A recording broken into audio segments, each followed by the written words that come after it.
हंसवाहिनी, गरुडारूढा, सिंहारूढा, उलुकवाहिनी अशी आदिशक्तीची विविध नावं पुराणामध्ये दिसतात.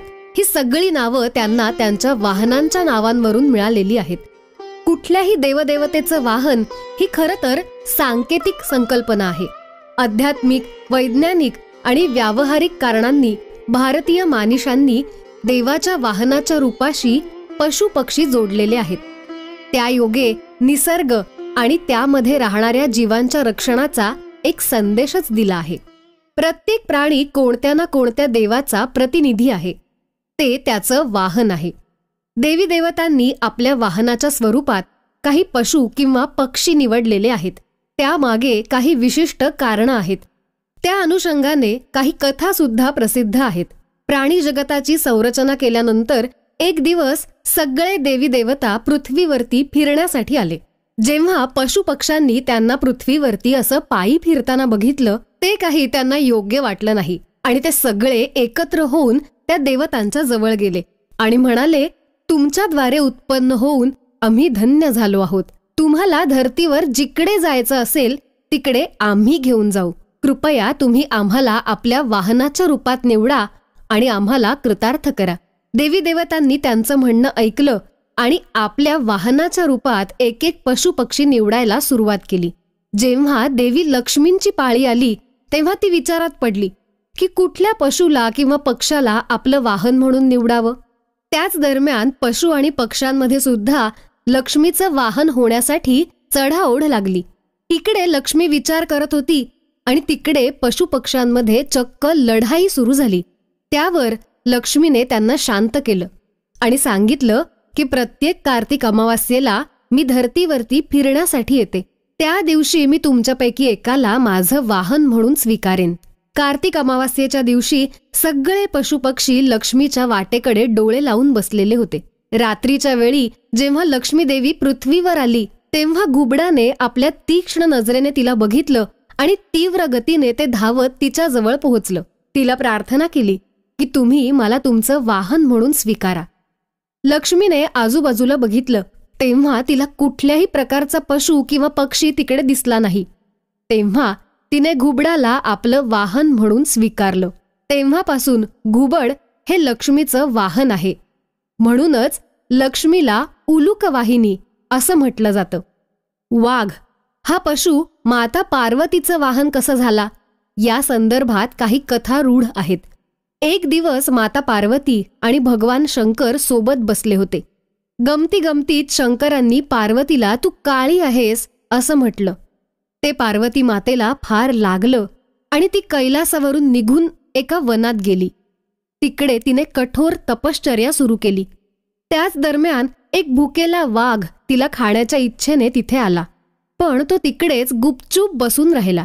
तो वाघ सुद्धा पार्वती मातेच्या प्रभावाखाली तिचं तप सुरू असेपर्यंत अनेक वर्ष तिथेच बसून राहिला. काही काळाने तिथे शंकर प्रकट झाले आणि पार्वती देवीला गोरी होण्याचं वरदान देऊन निघून गेले. मग मातेने जवळच्याच एका नदीत स्नान केलं.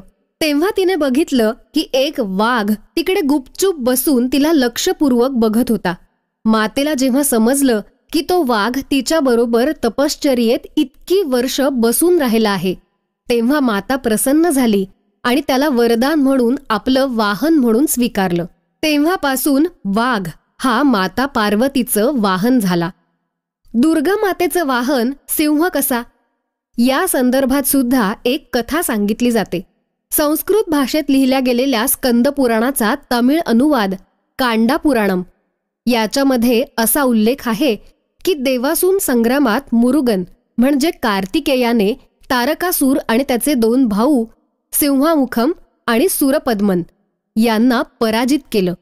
आपल्या पराजयावर सिंहामुखमने माफी मागितली तेव्हा मुरुगनने त्याला एका सिंहाचं रूप दिलं आणि आपली माता दुर्गा हिच्या वाहनाच्या रूपात तिची सेवा करण्याचा आदेश दिला. देवी पार्वतीचंच एक शक्तिरूप म्हणजे शीतला देवी ही एक लोकदेवता आहे. तिच्या हातात झाडू, कडुनिंबाची पानं, पाण्याचा घट आणि सूप अशा 4 वस्तू आहेत. स्वच्छतेचं प्रतीक झाडू, रोगप्रतिबंधक नीम म्हणजे कडुनिंबाची पानं, तिच्या हातातला औषधी द्रव्याने भरलेला घट, वारा निर्माण करून दाह कमी करून शीतलता देणारं सूप, अशा देवीच्या हातातल्या 4 वस्तूंमुळे ही कल्याणकारी देवी संसर्गजन्य व्याधींवर आणि अनेक रोगांवर इलाज करणारी देवी आहे, अशी तिची महती आहे. या देवीचं व्यक्तिमत्व आणि तिचं वाहन यांच्यामध्ये अनोखं साधर्म्य आहे. या देवीचं वाहन आहे गर्दभ, म्हणजे गाढव. गाढवाची विष्ठा, दूध याच्यामध्ये औषधी गुणधर्म असतात. म्हणूनच शीतला देवीने गाढवाला आपलं वाहन म्हणून स्वीकारलेलं आहे. देवी वैष्णवी ही शक्तिशाली अशा गरुडावर बसून येते. तिच्या हातात शंख, चक्र, गदा, धनुष्य अशी आयुध आहेत. ही देवी वैष्णवी म्हणजे श्री विष्णूंची राजस शक्ती आहे. तिचं स्थान अष्टमातृकांमध्ये आहे. तिचं वाहन गरुड आहे. वालखिल्य ऋषींनी नवीन इंद्र निर्माण करण्यासाठी तप केलं. त्या तपातून त्यांना जे फळ मिळालं त्यातून गरुडाचा जन्म झाला, असं भारतीय पुराणं सांगतात. गरुडाला वेदांचा प्रतिनिधी म्हटलं जातं. त्याच्या पंखांच्या वेगवान हालचालीतून वेद संपूर्ण विश्वात संचार करतात असं म्हणतात. ज्ञानाची देवी असलेल्या माता सरस्वती हिचं वाहन हंस आहे. हंस हा पवित्र, जिज्ञासू आणि समजूतदार पक्षी असतो. तो जीवनाच्या अंतापर्यंत एकाच हंसिणीबरोबर राहतो. इतर पक्ष्यांपेक्षा तो उंच भरारी मारतो आणि सर्वात जास्त अंतर उडत कापण्याचं सामर्थ्य त्याच्यामध्ये आहे. जे ज्ञानी असतात ते हंसासारखेच असतात. म्हणूनच माता सरस्वतीचं हंसावर विराजमान होणं हेच सांगतं की ज्ञानानेच जिज्ञासा शांत केली जाऊ शकते. ज्ञानानेच जीवनात पवित्रता, नैतिकता, प्रेम आणि सामाजिकता यांचा विकास होतो. हे सरस्वतीचं हंस वाहन आपल्याला हेच सांगतं की तुमचं अभ्यासाचं ज्ञानक्षेत्र हंसाच्या विवेकधर्माने निवडा आणि त्याचा अभ्यास करताना त्या ज्ञानशाखेशी हंसाच्या जोडीप्रमाणे एकनिष्ठ रहा. मुळात पांढरा रंग हे सामान्यतः ज्ञान, आचार विचार यांचं पावित्र्य, उच्च नीतिमत्ता, शुचिता, निर्मळता, शुद्धता, निष्कपट निरागसता या सगळ्या मानवी भावना, धारणा, गुणवत्तांचं प्रतीक आहे. पांढऱ्या रंगाच्या संदर्भातली ही संकल्पना वैश्विक आहे.